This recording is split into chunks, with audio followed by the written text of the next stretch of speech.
A guerra de Putin é uma expansão imperial barrada pela identidade ucraniana. Essa é uma visão libertária, sua fonte de informações descentralizadas e distribuídas. A invasão russa da Ucrânia foi o resultado de um caminho que Moscou traçou metodicamente por mais de uma década. Como falaremos, a progressão dos fatos que culminaram na invasão revela o modus operandi clássico de um poder revisionista. Em 2005, Putin declarou que o fim da União Soviética foi a maior catástrofe geopolítica do século XX. 2 anos mais tarde, ele fez seu famoso discurso na Conferência de Munique, claramente ressentido, em que denunciou a perniciosa ordem unipolar dominada pelos Estados Unidos. Do ressentimento à violência, Putin começou o processo de perseguir qualquer forma de dissidência contra ele, matando e prendendo seus opositores. Ele arrogou o poder das Forças Armadas através de altos investimentos em defesa, que propiciaram o enriquecimento e a lealdade dos generais e comandantes. Então Putin protagonizou uma série de invasões a outros países. Primeiro, ele invadiu a Geórgia em 2008, depois a Crimeia em 2014, a Síria em 2015 e finalmente a Ucrânia em fevereiro de 2022. Pela natureza de sua retórica, caso Putin tivesse derrubado o governo de Kiev, ele teria logo iniciado a produção de regiões separatistas na Polônia para em seguida justificar sua invasão lá também. Nessa toada, o principal propagandista do Kremlin, o apresentador de TV estatal Vladimir Solovyov, disse inúmeras vezes que as tropas russas deveriam marchar sobre a Polônia, os países bálticos e até mesmo sobre a Alemanha, a fim de recuperar aquilo que seria direito da Rússia. E é novamente o discurso oficial de que a Rússia tem direito a seu espaço vital. A empreitada russa, no entanto, não tem futuro. A história está repleta de casos em que uma potência em ascensão, insatisfeita, age agressivamente para expandir suas fronteiras territoriais. Mas a Rússia não é uma potência em ascensão. Ao contrário, o império de Putin está em decadência, em estado terminal. A Rússia é um país subdesenvolvido e de demografia decrescente. Na era moderna, a principal fonte de riqueza não são recursos naturais, mas os recursos humanos e a liberdade de empreender, de fazer trocas voluntárias. Nesse sentido, o declínio da população russa e a sociedade controlada por um Estado totalitário limitam os recursos humanos que poderiam desenvolver a nação. E deve-se lembrar que uma coisa é um país já desenvolvido, como o Japão, sofrer uma retração demográfica. Outra coisa é um país subdesenvolvido como a Rússia sofrer este mesmo malefício. Em 2014, o Kremlin achou que havia encontrado um meio de reverter o declínio populacional, a anexação territorial. Ao invadir e anexar ilegalmente a Crimeia, a população total da Rússia aumentou instantaneamente em 2,3 milhões de pessoas. E Moscou, se tivesse conseguido anexar o resto da Ucrânia, seriam 44 milhões de pessoas a mais sob o umbigo de Vladimir Putin. É fato que a taxa de natalidade russa é padrão europeu. No entanto, a taxa de mortalidade pertence ao chamado terceiro mundo, conforme o Observatório de Saúde Global da OMS. No ano de 2019, que são os dados mais recentes, a curva de sobrevivência de homens adultos russos foi semelhante à dos homens adultos africanos. Os dados da África abrangem todo o continente. Mais de 25% dos homens adultos da Rússia e da África morrem antes de completar 60 anos. E, após os 60, as chances de sobrevivência são um pouco maiores para os africanos do que para os russos. Analisando a expectativa de vida aos 15 anos, a Rússia fica atrás até de Bangladesh, um dos países mais pobres do mundo. Enquanto que, no país asiático, a expectativa de vida é de 62 anos, na Rússia é de 58,8. O cálculo é feito a partir dos 15 anos para eliminar o viés que a mortalidade infantil traria para o resultado. O resultado deve ser interpretado como, uma vez que o indivíduo já é um adolescente, qual a sua expectativa de vida? Mas o que isso significa? Isso nos revela que a Rússia não é Moscou e São Petersburgo. Não adianta o seu vlogueiro favorito mostrar as boates de Moscou e dizer que a Rússia é uma maravilha, pois não é. A Rússia é um país pobre. E o problema da mortalidade adulta, além de reduzir a produtividade do trabalho russo diretamente, também reduz isso indiretamente. Não há incentivos para poupar para a terceira idade, o que diminui os depósitos bancários, o que, por consequência, diminui o capital dos bancos para realizar empréstimos em investimentos e dificulta, assim, a inovação e os investimentos de longo prazo. Assim, devido às restrições demográficas e à falta de produtividade, a Rússia jamais se tornará uma superpotência. E Putin sabe muito bem disso. Por isso, ele decidiu invadir um país pacífico para anexar pessoas e pôr debaixo do seu guarda-chuva totalitário. No entanto, Putin foi parado por aquilo que ele mais subestimou e que chegou até a negar a existência. Ele foi barrado pela identidade ucraniana e pelo esforço dos seus cidadãos em defendê-la. A identidade ucraniana remonta a muitos séculos. É a história de sofrimento coletivo de um povo, passada de geração a geração, sofrimento sob a opressão russa, tanto durante o Império Czarista quanto durante a União Soviética. Quando Putin delineou sua guerra de genocídio contra a Ucrânia em um de seus discursos, a união de ucranianos para preservar sua cultura e independência foi preponderante para dar solidez à resistência armada contra os invasores. Aqueles que dizem que a Ucrânia não passa de um preposto da OTAN para atacar a Rússia repetem a mentalidade genocida do Kremlin. Eles acham que os ucranianos são irmãos russos, manipulados por uma elite estrangeira e que possuem o dever de retornar a viver sob o comando de Moscou. E Putin planejou uma guerra relâmpago justamente por acreditar nisso. Ele assumiu que a identidade ucraniana era um implante artificial e que bastaria entrar com tanques no país para afugentar a tal elite estrangeira. Mas a guerra rápida de Putin se tornou mais um episódio de autoafirmação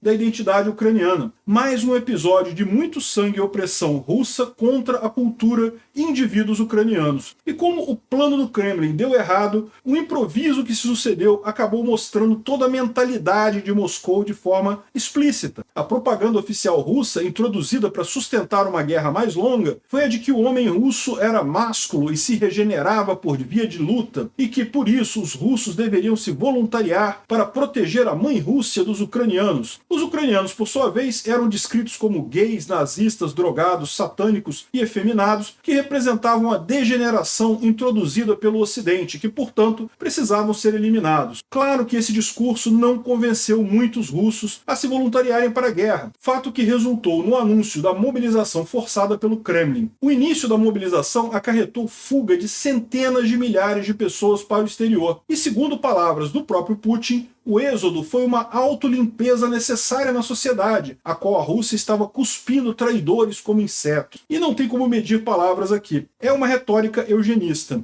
Além disso, na força da invasão inicial e depois entre os mobilizados, as minorias étnicas da Rússia foram majoritariamente enviadas para a guerra. É o regime diminuindo de propósito a aparência multiétnica da população do país, deixando-a cada vez mais russa. Por fim, a atitude de esvaziar as prisões por intermédio do grupo Wagner, enviando condenados para a morte em ondas de ataques zumbis e executando-os sumariamente em caso de recuo, é mais uma ação de purificação da população russa. Assim, a ação de eugenia de Putin é tão explícita que supera até a lógica racional, que seria preservar ao máximo a vida dos russos, tendo em vista as dificuldades demográficas do país. Quanto à quantidade de pessoas, a ação de limpeza de Putin está sendo remediada com a apreensão sistemática de crianças ucranianas e a deportação das mesmas para a vastidão da Rússia. Estimam-se que cerca de 700 mil crianças ucranianas já foram levadas à força para a Rússia. E a título de comparação, a Alemanha nazista sequestrou cerca de 200 mil crianças polonesas para a assimilação durante a Segunda Grande Guerra. Essa prática é considerada genocídio desde a Convenção de Crimes de Genocídio de 1948. Essa estratégia de deportação segue a mesma lógica que levou a Rússia a invadir o país vizinho, que os ucranianos são russos, mas foram enganados por uma elite estrangeira a respeito de sua identidade cultural, o que poderia ser consertado com o uso da força. As crianças são deportadas após passarem pelos campos de filtração, onde homens e mulheres ucranianos considerados manipulados pelo governo de Kiev são sumariamente executados. Tatuagens e até uma singela posse de um chaveiro com a bandeira da União Europeia já são suficientes para motivar a eliminação da pessoa. Assim, as crianças e mulheres apavoradas são enviadas à força para a zona rural russa para preencher a região com pessoas de aparência eslava. Portanto, o caráter eugênico da guerra parece relevante para os registros históricos. Observe os seguintes itens. Número 1. O esforço russo de purificação da sociedade interna. Eliminação dos presos e das minorias étnicas. Número 2. Discurso do espaço vital da Rússia, que corresponderia às fronteiras geográficas da antiga União Soviética.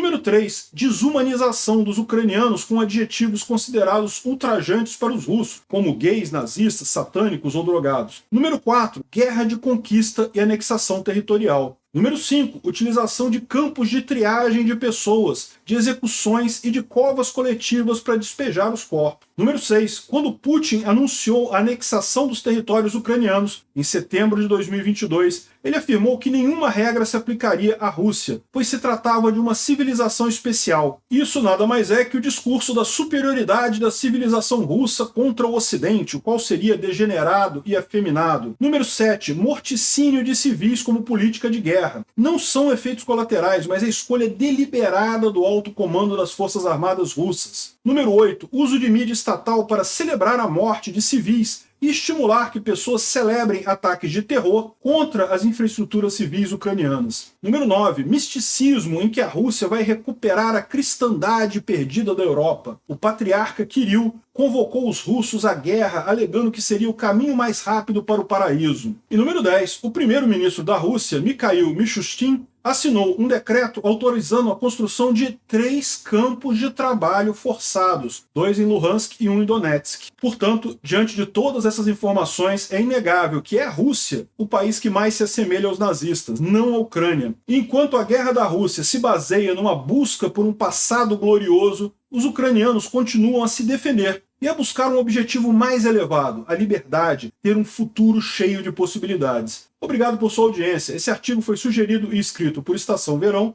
revisado por Baby Yoda e narrado por mim, Peter Turguniev. Se você gostou desse vídeo, clique no ícone de curtir abaixo e compartilhe o vídeo em suas redes sociais. Se você deseja ser notificado de outros vídeos, clique em se inscrever e depois no ícone da campainha. As camisas que eu uso aqui no canal estão disponíveis na nossa loja em pimentanocafé.com.br/visão libertária. Dá uma conferida lá. Até a próxima!